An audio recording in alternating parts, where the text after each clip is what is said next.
Hello ka-organic! Welcome to my vlog. So before ako magpatuloy sa mga hindi pa nakasubscribe sa ating YouTube channel, please click like and subscribe na para updated ko sa next video na i-upload ko. Thank you very much!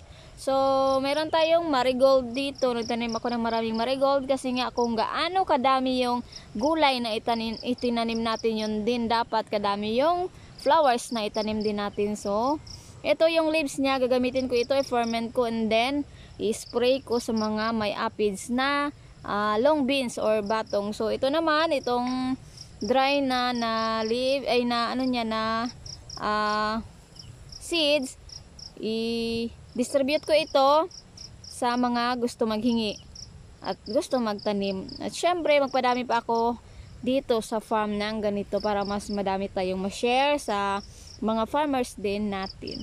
So yun na muna for today's video. Thank you for watching and see you to my next vlog. Go Organic Marigold!